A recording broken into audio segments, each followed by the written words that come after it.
While there are many of the United States and much of the Western world that are really focused today on economic deals and tariff talks and deadlines that have to do with when the imposition of new tariffs go into effect for various countries, understandably so, that's kind of a big deal. But behind the scenes, there has been a lot going on with the Russia-Ukraine war that you may not have heard about, both at the strategic level and at the tactical level.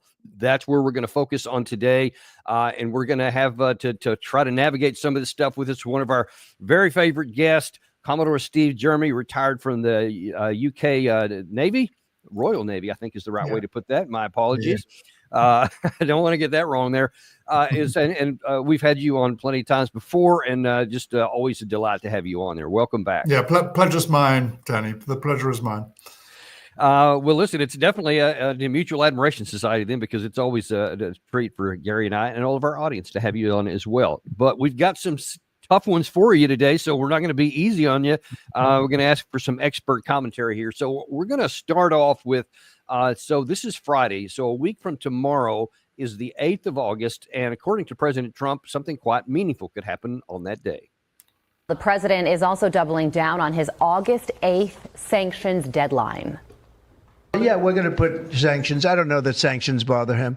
You know, they know about sanctions. I know better than anybody about sanctions and tariffs and everything else. I don't know if that has any effect, but we're going to do it. So first of all, let's just look at what that is supposed to accomplish for the Western world. And certainly many in the United Kingdom and France and Germany are all supportive of this move. Definitely in Kiev they are. But what is your assessment for what that's going to accomplish, what it's going to mean on the battlefield and the conduct of the war? I think it'll have not the slightest impact, Danny. I mean, we've had, what are we into, the 18th or the 19th round of sanctions? And I think it'll not have the slightest impact. I mean, people forget that actually, that going back to 2014, actually, with sanctions started to be put on, and the Russians adapted, the Russian economy has adapted. The Russian is an autarkic economy, which means they're relatively independent. And of course, whilst they were, the Europeans were an important gas market for them, that's all shifted. And there's no shortage of buyers of Russian oil and gas. Their economy they do have some struggles, but blimey, look at the West in terms of debt, for example. We're 5 times the levels of debt that the Russians have got. And there's very interesting analysis by Alexander Mercurius, our mutual friend, who said that actually a lot of the growth in the Russian economy wasn't because they were spending money on war. It was actually because Russian companies were moving into the space that had been vacated by the Europeans and the Americans because of sanctions. So, Russia, I think, is looking increasingly to the east. It has significant potential markets in the Great World Island, as Mackinder would have put it. And where are the growing markets in the world? They're in in Asia, really, and Russia has good connections with that. China is critically dependent on Russian oil, and so indeed is India. So the idea that China or India are going to take the slightest bit of notice of the sanctions is fallacious. I mean, it's like saying to China and India, you guys need to actually crush your economy so that we can sort out the Russians. I mean, they're just not going to do it, and they don't need to do it. So I think they'll have almost no effect whatsoever. And when I say no effect at the at least the stated purpose of the threat of these sanctions / tariffs, which is for Russia to accept an unconditional 30-day ceasefire, which would probably seem to be even less likely to happen than all of the economic things that you just mentioned there. And so again, one is left to wonder, what is the strategy behind the White House? I mean, I'm puzzled. I won't lie, because there's a number of different things it could be. Because if you have the president of the United States trying to get a tactical outcome, a 30-day ceasefire using these economic means, and even by his own accounting, it's probably not going to work in either case. Then one has to reasonably ask, what is the purpose then? Why do something that you believe yourself won't work? There has to be something that he thinks he could gain somewhere else. What is it? I'm not sure there is something he thinks he can gain. I think when we first talked all those many months ago, I said that I thought that the West was being guided by a political narrative and the Russians by a military strategy. And I've sort of pretty much held to that. I mean, the Russian strategy is clear. We can sort of see the way we're going. I think it's a very interesting subject, by the way, what their ultimate aims are. But the political narrative is it seems to me in the Trump White House is a bit of a zigzag. I used to say that I thought there were three alternatives. The first was for the Americans to step in. The second was the Americans to step out. And the third I used to say was to peter out. But I actually prefer to use the naval expression zigzag, because the Americans at the moment are zigzagging in and out. And I suspect that it might be as one or other side of the Trump White House gains ascendancy. So the MAGA team will want to be out. I think they're more practical, they're more pragmatic. They don't want to win to keep the war going. Whereas the neocon side of the White House are actually saying, no, we have to sort of double down. But people aren't going to double down in terms of really stepping in, because it risks the Third World War. And there's no political appetite for that anywhere in the West whatsoever. So in terms of zigzagging, I think they're zigzagging, but it will be a zigzag which will eventually take this to a slightly longer conclusion to the conflict than a shorter one, unfortunately. I can't think that one has to wonder who's actually piloting the ship of state, because sometimes I fear that those zigzags could zig right into some rocks before it gets a chance to zag back on the other side. You mentioned that the Russian side does seem to have a strategy. Let's take a look at what they said, because just yesterday, their Deputy UN Ambassador Polyansky and Vladimir Putin made two separate comments that seem pretty well tied together. First of all, here is Ambassador Polyansky talking about the past. A new chance for diplomacy appeared after the Russian and Ukrainian negotiators in Istanbul signed a peace agreement that could have stopped the armed escalation already in April 2022. Let me remind you that Russian troops were located a few kilometers away from Kiev at that time and were withdrawn from there exclusively in the order of goodwill, taking into account the progress achieved in the negotiations. It would seem that this is a great opportunity to eliminate this irritant, save hundreds of thousands of lives, and avoid the destruction of cities and infrastructure in Ukraine. But no, the plans of Western sponsors of the Kiev regime, the prospects of reconciliation of the two neighboring Slavic states, in which, for the most part, one people lives, were definitely not included. That is why Boris Johnson, a former prime minister, took part in the Game of London. So we have some breaking news here. Actually, I'm going to get you to comment on that comment by Ambassador Polyansky in a second. But this just happened apparently moments ago, that Trump has ordered nuclear submarines moved closer to Russia. And I actually heard just before I came on the air here, I didn't know Gary was going to be on top of it like this and already have the stuff here. But Trump says, let's see if I can read that. He says, I have ordered 2 nuclear submarines to be positioned in the appropriate regions, just in case these foolish and inflammatory statements are more than just that. And he's responding to, or he's referring to some, he claims are some inflammatory comments by former Russian President Medvedev. Now, for those who may not be aware, Gary, I don't know if we still have any of those full screens available to pop up, but this has been going on for a while between Trump and Medvedev, where Trump said something, Medvedev commented back, then Medvedev made another comment back, and of course, Trump doesn't like anyone calling him out. Now, it's one thing if it's going back and forth on a social media platform. It's another thing when it turns into action on the ground and nuclear submarines move into action. First of all, just what do you think of this reaction by the President Trump to an unkind and unflattering social media post? I think it's curious. I mean, like you, it's the first time that I've seen it, Danny. But what were you going to do with those nuclear submarines? Nuclear submarines have 2 or 3 capabilities. So you've got SSBNs, which are the ballistic missile submarines. Now, clearly, well, I hope that Trump isn't planning on using ballistic nuclear weapons, because that's the end for all of us. You know, the Russians will respond to, their doctrine is to respond to any nuclear attack, and frankly, that'll be end for probably the world. That then leaves you the next set, which are conventional nuclear submarines, which are armed with torpedoes, but also medium-range missiles. So these are Tomahawk, for example, and those sorts of things. So you could actually say, okay, well, we'll actually put an SSGN as how we used to describe them, but they're pretty much the same things now. And that they're able to fire a batch of Tomahawk missiles. Again, though, that's a very, very tricky thing to do, because as soon as you fire missiles, and Tomahawk can be nuclear tipped, as soon as you fire a missile which could be nuclear tipped into Russia, their doctrine is to respond with nuclear weapons.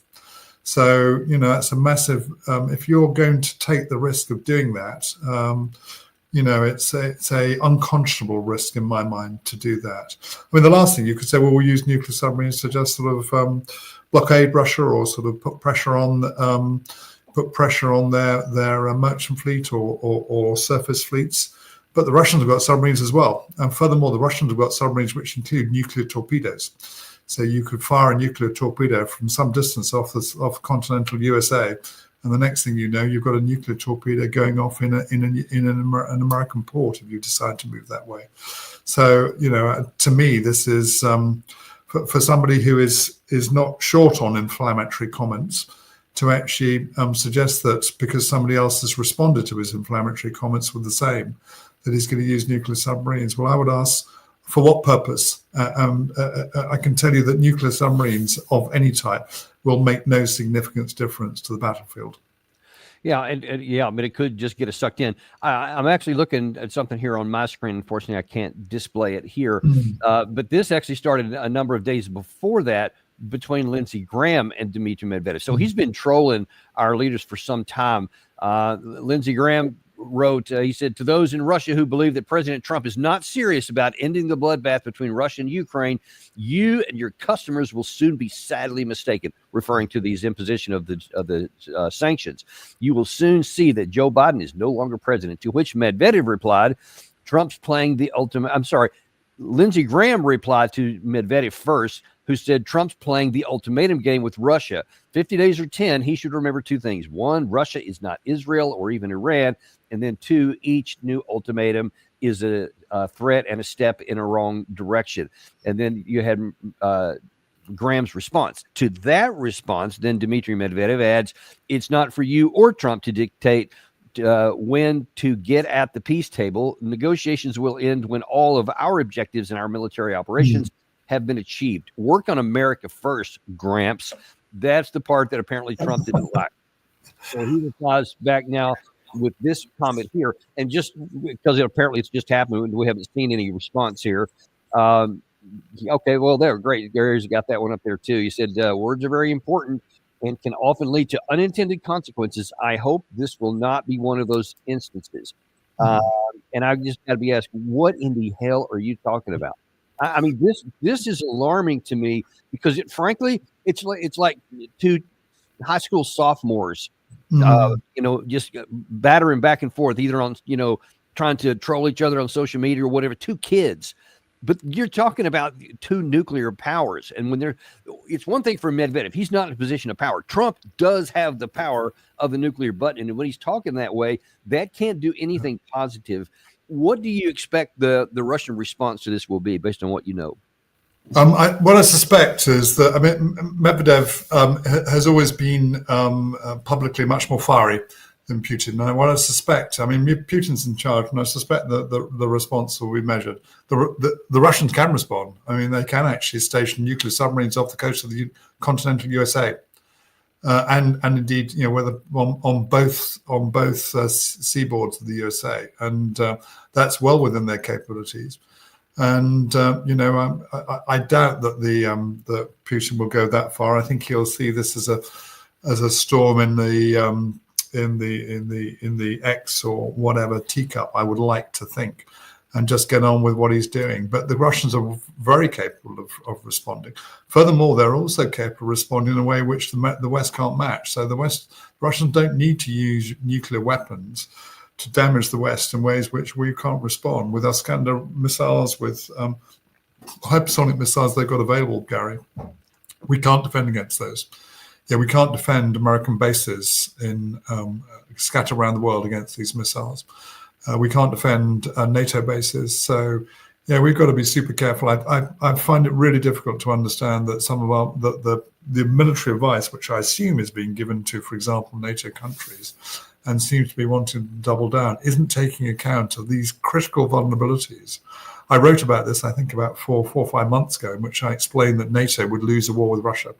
These vulnerabilities haven't been changed, and they won't be changed for at least 5 years, and I doubt we will ever catch up.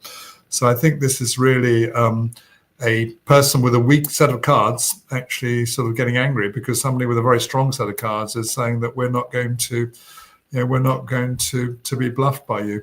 We are going to achieve our objectives on the battlefield. We know that we can't achieve them by diplomacy, and whatever you say, this is what we're going to do. So question now is how the West deals with a situation in which we can't stop the Russians achieving their objectives on the battlefield without an escalation, which would take us into an even bigger defeat. Right.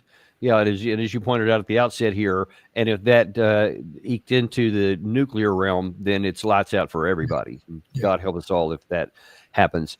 I want to circle back around to Ambassador Polyansky's comments at the UN Security Council yesterday, to where he's saying, listen, we had a deal on the table. We tried negotiations. We tried diplomacy, and the war could have been over at the very beginning, just 2 or 3 months in. And I guess kind of connecting that to what you just said, that your view is that the Russians are saying now there's not going to be any diplomacy. Is that just him laying the foundation, do you think, for, no, we're going to win it on the battlefield? I think it's something else. It's similar, but not quite the same. I think the Russians are not saying there's going to be not going to be any diplomacy. I think what the Russians are probably saying is there hasn't been any diplomacy. There haven't been any meaningful debates at all. We've had situations where we've had peace conferences at which the Russians haven't been invited. I mean, how diplomatically incompetent is that? And it's unbelievable that one of the parties, and the powerful parties to the campaign, has not been invited. And there's as Ian Proud, you and I both know well, has said, we've sort of we make a great celebration out of not having diplomacy with the Russians, despite the fact that we talked to the Russians throughout the Cold War. It's a level of diplomatic incompetence which I think is almost impossible to believe. So I think that the Russians there have sort of thought to themselves, well, okay, and I think I've been saying this for about 4 or 5 months now, but I think Putin has said, keep going to the Russian general staff. They will have a strategy. I think I've got some ideas of what the ultimate objectives of that strategy will be. But keep going. And if we do get a good offer from the West, then we can perhaps talk. But until then, we will keep going, and we will achieve our security objectives on the battlefield, because it's impossible talking to the West. Well, perhaps exactly lining up with what you said there, this was a comment also from yesterday from Vladimir Putin, who was with Lukashenko in a summit. They were outside in some park, it looked like, and he addressed the issue of the current negotiations. Yes, they are still the same. The goals of Russia remain the same, but until that, we've been told it's unclear what Russia wants. Well, we formulated those goals last June last year, at a meeting with the Ministry of Foreign Affairs. The most important is to eliminate the root cause of the conflict. And of course, there are humanitarian issues, security issues in the broad sense. So he seems to be saying, yeah, you didn't do diplomacy before. We had it on the table. Diplomacy is still on the table here, all as long as these conditions that we want are going to be met. And how is that being received in the West? And what is, for example, Keir Starmer or the British government, or really even the European Union? How are they responding to that opening?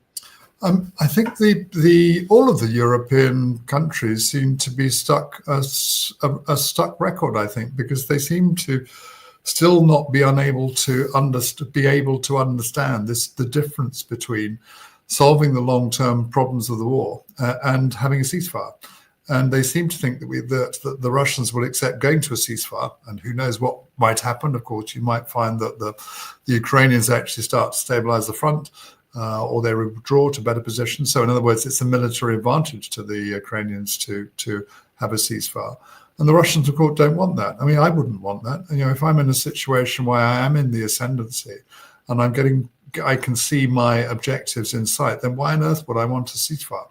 And the Ukraine and the European leaders in particular seem to be completely stuck on this issue. It seems that they're unwilling to accept that actually the Russians have offered diplomatic conditions, and each time that we've refused, then the Russians have made progress, and the next time round, surprise, surprise, then the conditions that they're offering are more severe. And well, who can blame them? So I think the Russians now, I've got a theory, and let me just test this out on you and see what you think. I think the ultimate issue for the Russians is probably going to be denazification is going to be difficult, but actually they're looking for a security situation where they feel their security has actually been is about as secure as they can be in difficult circumstances. I think there's a minimum and a maximum. I think the minimum is getting to the Dnieper River and establishing a boundary there, but I'm inclined to think the maximum is actually what Putin, you'll hear him say occasionally, Novorossiya.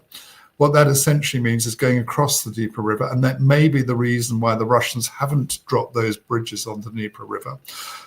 Getting across probably north of Odesa.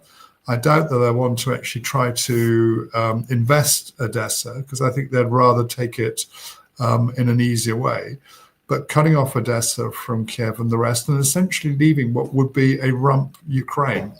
And that would, I think, meet Russia's security requirements. It wouldn't be a pretty end to the conflict.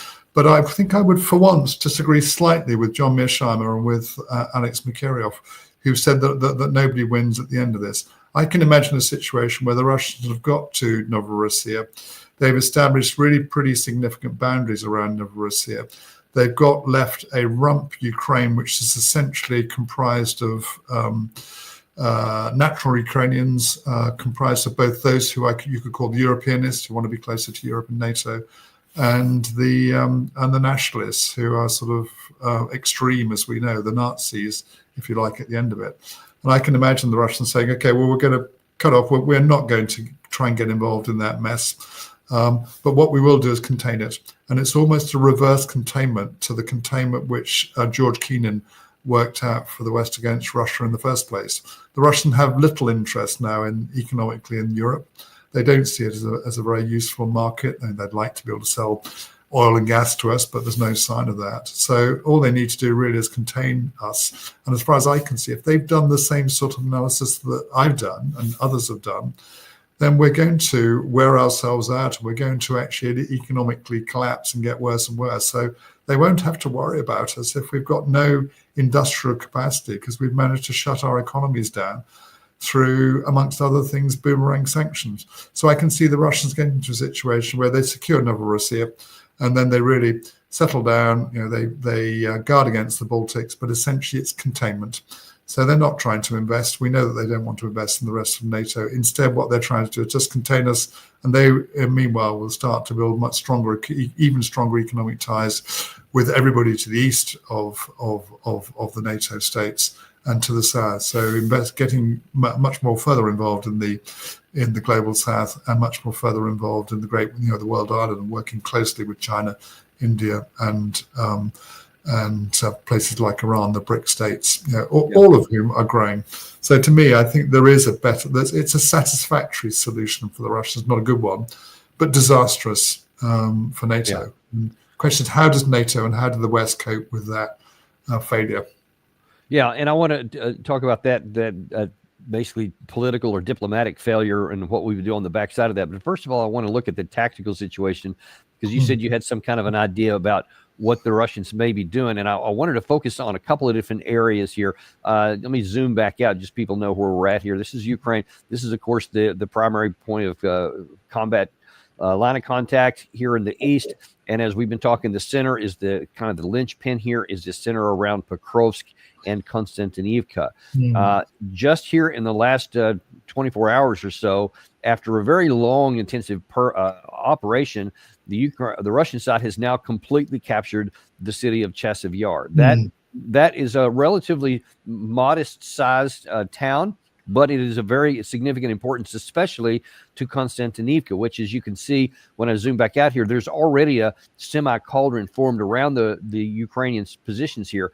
taking Chasov Yar here now opens up an additional line of attack into the north part of Konstantinivka. Without the Ukraine side on the outskirts of here like they were, now the Russians are going to be free to continue a northern attack to bring it fully into a cauldron, because it doesn't appear that Russia has any interest in actually getting into street by street fighting in Konstantinivka, nor for that matter over here in Pokrovsk, which is even more important because it's got a lot of rail links and several road links that also keep the whole east-west portion of their front supplied. It'll be much, much more difficult without that. But there's also a lot of troops. So first of all, let's look in the northern part where Russia continues to make advances. The whole gray zone has been really accelerating here in recent, and you see that there are only, now it looks like maybe about 2.5 kilometers away from the outskirts of Rodzinska, which has some very important arteries that are necessary to support Pokrovsk here in the south. And if these get cut off, that's going to make life much, much more difficult, both here and in Mirnograd. And apparently there has been some attacks already on the outskirts of Mirnograd in this area here. But then this is the real significant here is that there was some what they call DRG groups here a week or so ago had gotten into the interior part, and it looked like it was just going to be a kind of a hit and run deal. Well, it turns out now that Russia's been able to turn that corridor now into the heart of the city. And so even though Ukraine has some pretty good strongholds in the high rises in the southern part here, and then another set that are kind of up in this direction, if Russia is able to penetrate up in here, they can literally surround these guys and cut them off so that they can't get resupported. And then they'll either have to die in place, surrender, or withdraw out. And then the whole city becomes pretty untenable. So I kind of that's kind of the situation as we speak. There's also recent activities up in the north in the Kupiansk area here, where they're now you can see even from this, they're also in the outskirts of the city of Kupiansk itself. They're now moving further around, so that's actually fully in a cauldron now and could be cut off. And then down finally in the southern part of the Eastern Front, around the Kherson area, where there's been additional movements by the Russian side, especially up here in the Orkhiv area. So all in all, Russia seems to continue to be on the methodical, although slow, but it's still methodical and going forward, and the Ukraine still suffers lots of personnel casualties. How do you see this unfolding, let's say, in the next 3 to 6 months? Yeah, I mean, it's a really interesting question, Danny, and I'm sort of sensitive to the fact that I'm a mere naval officer, but needless to say, I've been watching it, as indeed have you. Well, I was reading, I think, Russian Matters only this morning, actually, and they were talking about the increase in area.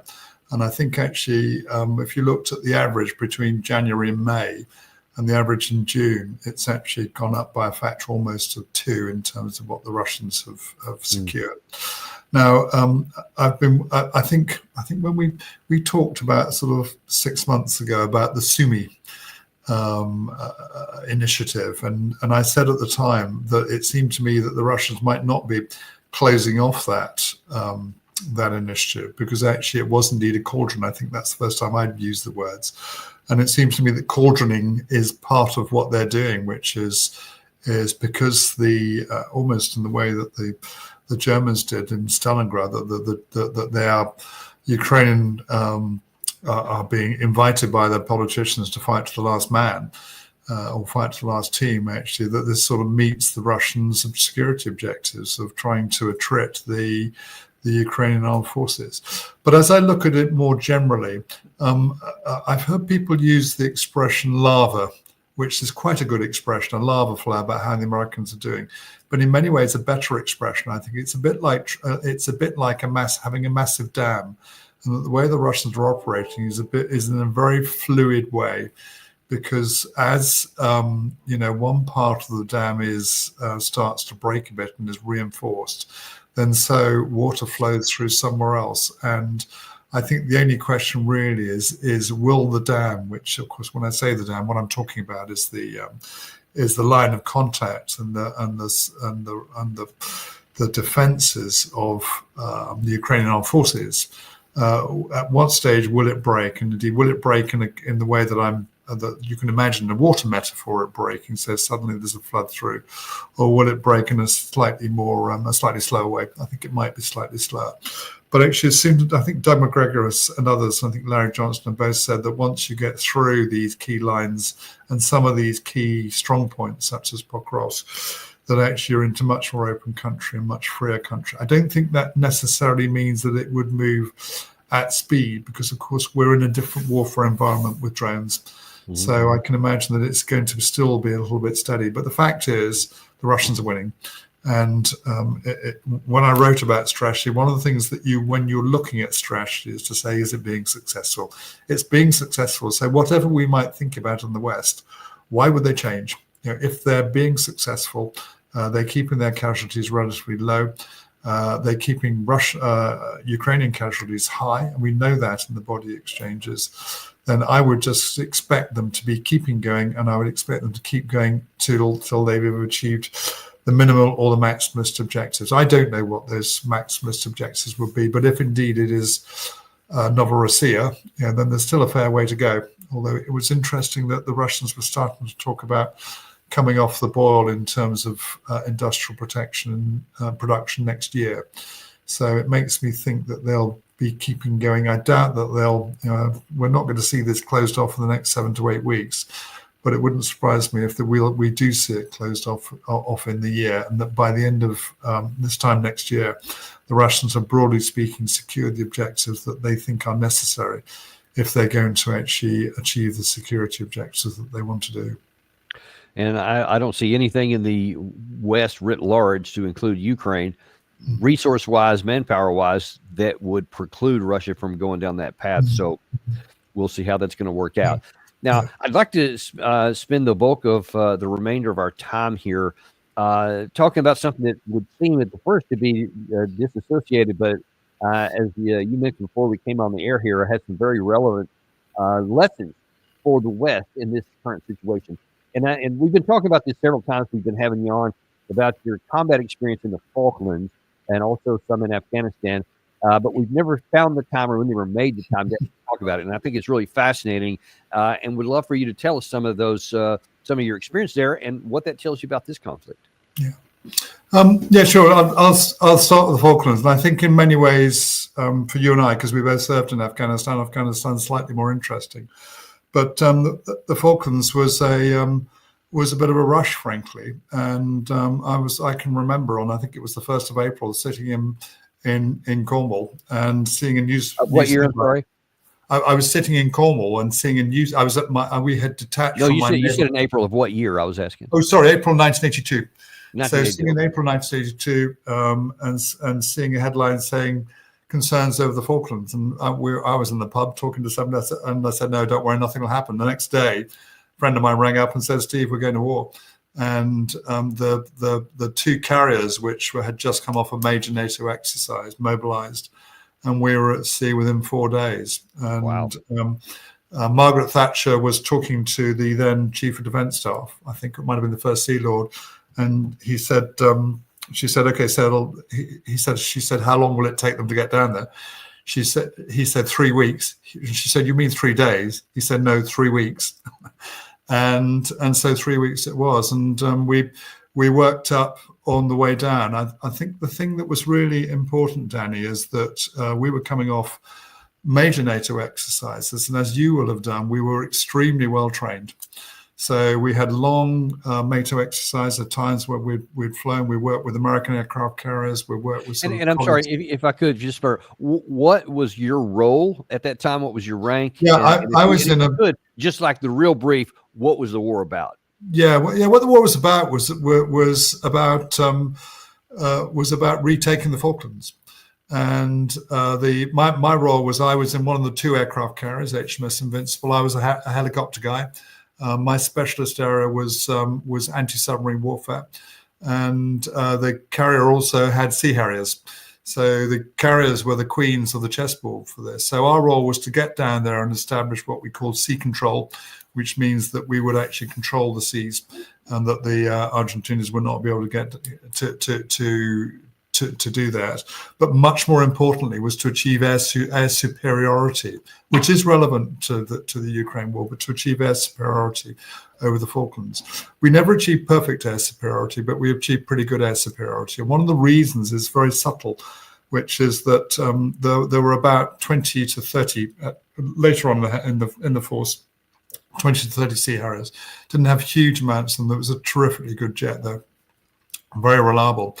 And the Argentinians, very, very brave pilots. They had between 140 and 160 fast jets, but they were flying from slightly further distance. But what was really interesting was that we were producing sorties, which in other words is how many aircraft you get airborne. We were, for every one that the Argentinians produced, we produced 6.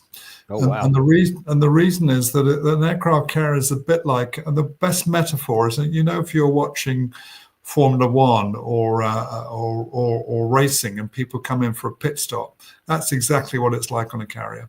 So the aircraft arrives on board, and in 20 minutes round, it's turned around, the crew's changed, and it's off again. And that happened 24/7. So, you know, from sailing south from Ascension to the end of the war, we had 3 or 4 aircraft airborne continuously for that whole time in the day night for the Sea King squadrons. For the Sea Harrier squadrons, they flew mainly during the day, but actually the sortie rates were amazing. So that's what allowed us really to achieve that. But I think the thing really was that it's this classic thing where navies have a difference when they actually, in terms of how they support land forces.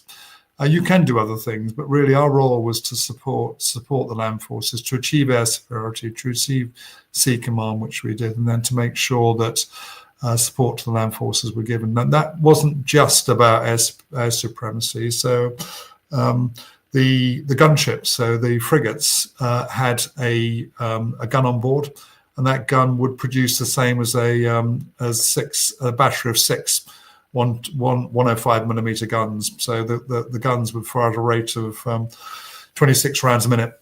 So each of the battalions, which in each of its attacked, was supported by sea from a frigate or a destroyer, and so it had a very effective artillery support, I would say. But the big lesson, Danny, and this is particularly relevant to the Taiwan situation, is logistics. Yeah, we just about turned out the whole country. There's a brilliant book called Logistics in the Falklands War by an American 2-star logistician. I think his name's Pravetsky or something like that. It's a fascinating read. And even I, after all these years, was fascinated by the whole way the whole country came together. But it took the logistics effort of a complete country to just about do this. And the problem was distance. You know, we were 8,000 miles away. And if you think about Taiwan, there's quite an interesting article in Responsible Statecraft recently, which talks about how difficult it would be for the Chinese to invade Taiwan. And that's probably true. I think it was from a very well-focused and well-intelligent Marine. But I can tell you what, if the Chinese do invest in Taiwan, if that ever happened, Lord knows, we'd never want to go there. But if it happened, it could not be recovered.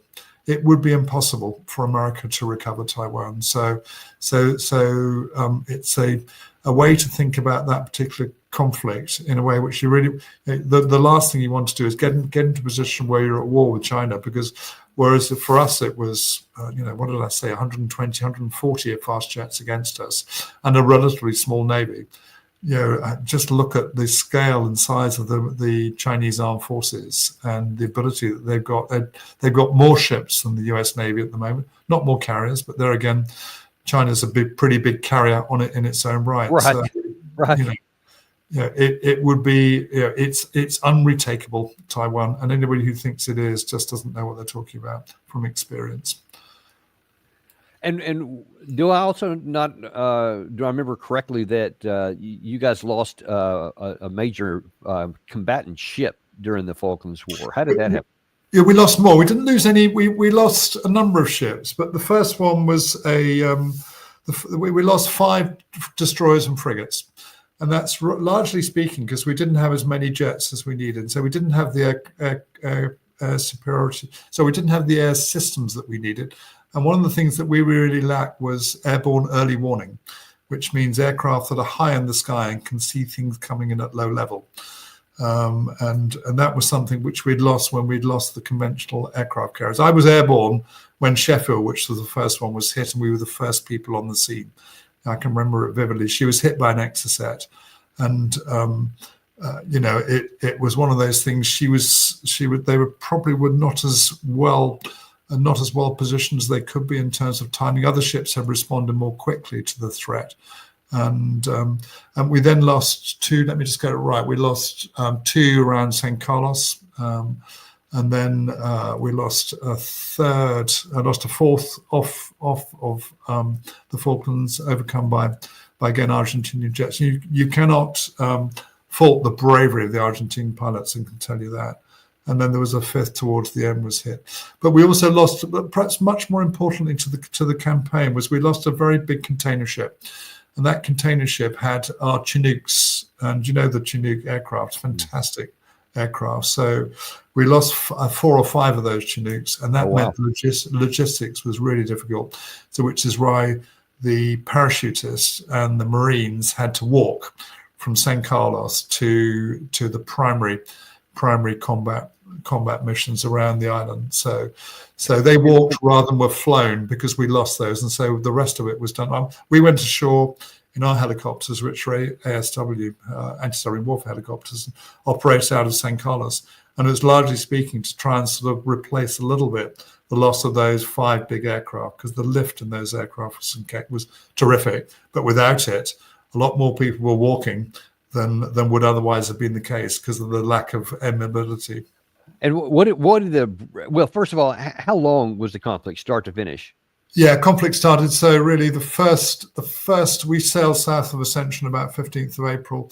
The Belgrano was hit on the 2nd of May, Sheffield on the 4th of May, and the conflict was over on the 14th of June. I flew into Port Stanley on the 5th. I remember vividly the final barrages in the 14th of June, which is when the final assaults on the outskirts of Stanley happened, and we flew into Stanley on the 15th of June. And what I very well remember, Danny, was being a young naval aviator in this aircraft, surrounded by literally thousands of Argentinian soldiers, and talking to an army, or might be an army guy, might Marine guy, said, "Don't worry, when an army's defeated, it's defeated." And so it was. We were quite safe. And so it was a relatively short campaign, but what was interesting was the casualty rates. So the casualty rates were much higher at sea than ashore, but in those 6 to 8 weeks, between the two countries, we lost well in excess of 1,000 people. So quite high casualty rates in a relatively short campaign. One of our viewers here is asking the question: what was or is the British interest in the islands off South American coast? What caused you to go to war, in other words? Yeah, it goes back a long way. So those islands are what are called British Overseas Territories, which means that they were territories which had always been in the British colonial system. So there are 13 of these territories around the world. That the French have a similar thing, but places like Réunion in France are actually they're like states in France. So they're actually very much part of the French system. It's slightly different from the British system, but those islands have always been. They were only probably had people in them. They only had from about I think 9 generations, from about 1826 onwards, and they're always they were owned by. So they were populated by people who are the Falkland Islanders. There aren't many of them, but they are have been there for generations. I think it's 9 generations, and it might be more. And they are rabidly pro-British in a way that many Britons aren't. And so they, as far as they wanted to be, they didn't want to be anything other than British. So, speaking of British, at the time, the loss of 5 ships seems like a pretty enormous price to be paying. What did the British population think? Did they think the war was worth it? Did they think it wasn't worth it? How did that play at the time? I'd say it was even more fascinating in a way, which is that the British population were 100% behind it, almost without exception. There were 1 or 2 who weren't, and I think it was because actually the Falklanders saw themselves as British, and this had come out of the blue. Really, it was poor diplomacy by the British, if I'm honest.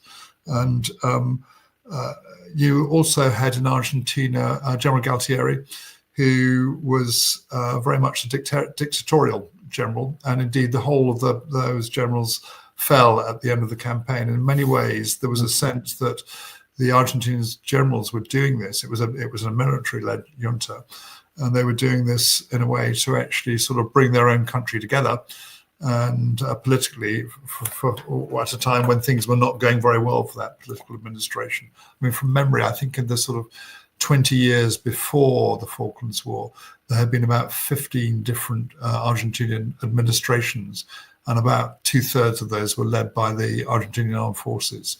So it was a time of difficult political times for Argentina because of that sort of churn of politicians. And so if I could just ask in the time we have left, because I want to reserve a little bit to talk about Afghanistan too. What was your role there? What did you actually do during the 2 months of combat? Yeah, so most of my time was actually was flying. So I flew in anti-submarine warfare and anti-surface warfare roles. So that a lot of it was just was mind-bogglingly boring in a way, because actually we were there ready with torpedoes and with depth charges, and indeed we were trying to make sure that 2 carriers weren't sunk, because if we'd lost one or other of those carriers, then the campaign would have been over. But towards the end, I actually then deployed ashore, and from ashore we were actually involved in logistics support up to the guys in the front line. Mostly it wasn't so much ammunition, although there was a whole lot of ammunition going on, but much more to do with radars. And also we were also patrolling out towards the west of the Falklands to make sure there was no resupply. And then at the end of the war, on 6th July, I had to come ashore, and I then took over a war prize, an Argentinian Coast Guard vessel, and commanded that for about 2 months. So it was quite a varied war, one way or another. Fascinating. Okay, so let's jump over to the Afghanistan war, which I remember correctly that there was a period of time we actually crossed over. We were there at the same time. I'm not sure if we were, but what were your dates? So I was there in 2007, Danny, and I was there for the best part of 2007. I was working out of Kabul in the British Embassy. I think you were there 2012.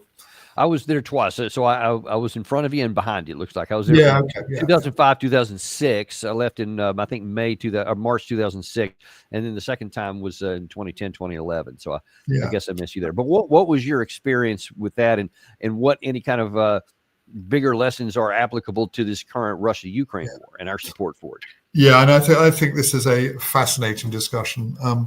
Well, the viewers might think differently, but let's see how we go.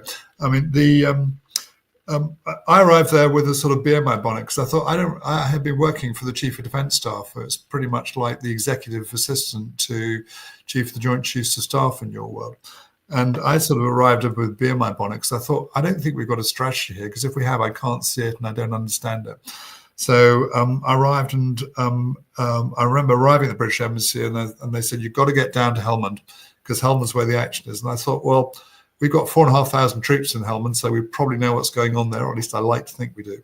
But there was, it's one of 34 provinces.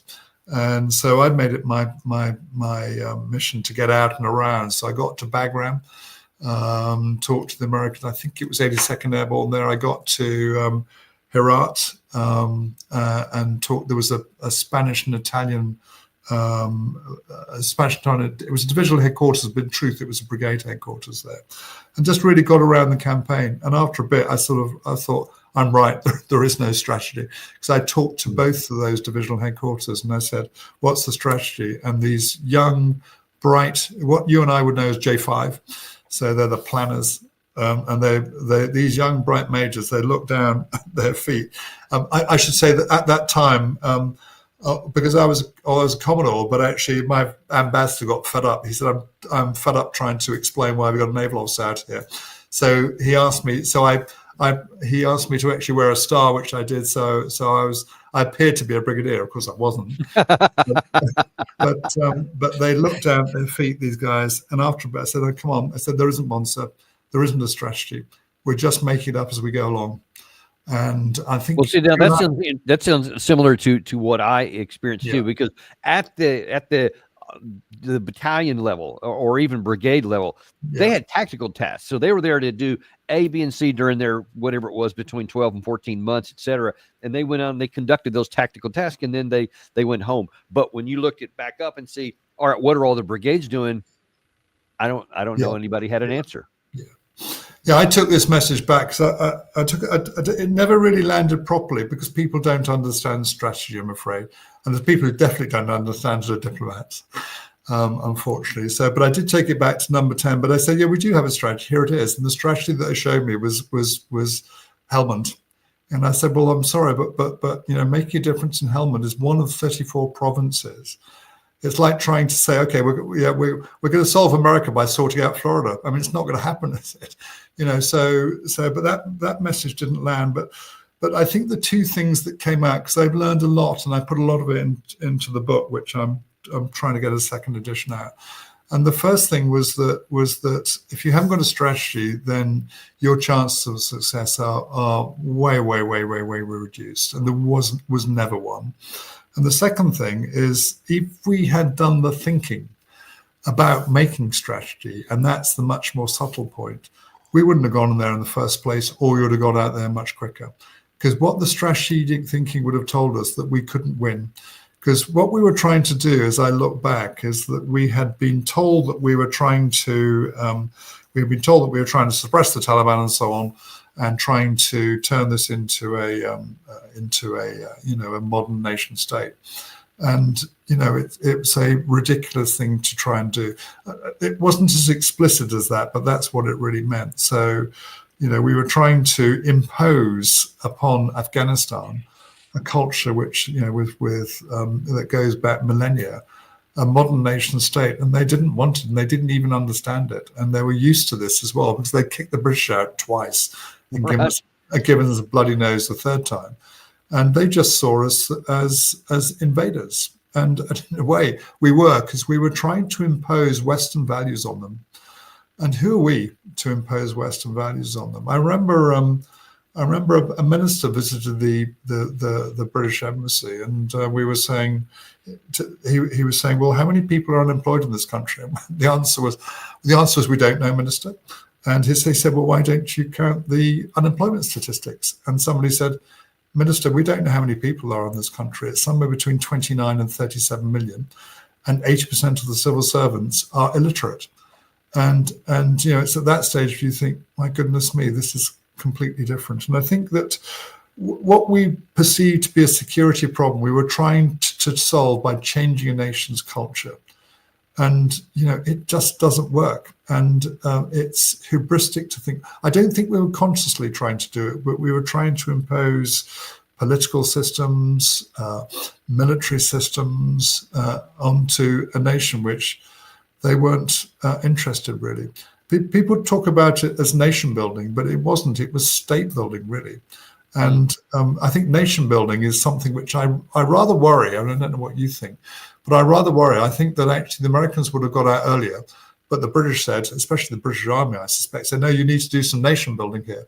Well, frankly, Afghanistan is a nation, or it's a collection of nations. It doesn't need nation building. What it needs is to actually perhaps support, which is much more subtle and doesn't talk about imposing your values on a nation which are very resistant to the imposition of those values. As you mentioned. But I mean, tell me what you think about Danny. I mean, you saw it like me. Oh, well, I had written about it as early as 2009, that it was an unsustainable fight for many of the same reasons you just mentioned here, because we were trying to nation build, and by so doing, we were doing what actually Ambassador Freeman on our show earlier today talked about. We're trying to mirror. We just think they think like we do. Yeah. So this works here, so it'll work here too. You just have to learn how to do it, not paying attention to the cultural differences and the ways of thinking, which are in some cases radically different. And we weren't even aware of the delta between those two perceptions, and we still just kept trying to force it in there. And of course, it was predictable that it was not going to work, and sure enough, it didn't. In the last few minutes that we have here, though, were there any lessons that you learned from either of your two combat experiences that might help inform what we should do in the Russia-Ukraine war in terms of our support? Yeah, I think actually, if I was just to I've sort of touched on them, but let me bring them out more distinctly. I think the first in the Russia-Ukraine war, it's Omar Bradley, I think, said in Normandy. He said that amateurs do tactics and professionals do logistics, and he could not be more right. And as you look at Afghanistan, sorry, not Afghanistan, you look at the Russia-Ukraine war. Yeah, Russians have got logistics right, and we've got logistics wrong. And that is an unwinnable war now. It's clear from a logistics point of view that it's unwinnable, not least of all because as far as I can see, the Russians now aggressively, after the Operation Spiderweb, are aggressively going after the Ukrainian logistics, the whole system. So their industry, their energy, and with a high degree of success. And I would also say with very low, relatively, civilian casualties compared to, say, Gaza. So logistics. And that's why this is an unwinnable war. And I cannot imagine us getting to reindustrializing anywhere in the West quickly enough to even get any chance of changing that. I think turning to the Russia-Ukraine war, I think it's the one that we've both talked a little bit about, which is that we assume that people think like we do, and we assume, for example, that when we say to the Russians, you've got nothing to worry about by NATO expansion. I mean, of course, that's wrong. It doesn't matter what we think; it matters what Russia thinks, and that's the point. It matters what Russia thinks, and I think we also don't realize that Russia has it has a tradition of, as well as being helped by generals February and January, it has a tradition of actually of defeating people who invade. So they've done it to Napoleon, they've done it in the First World War, they've done it in the Second World War, and they're prepared to take pain in a way that the West is no longer able to do.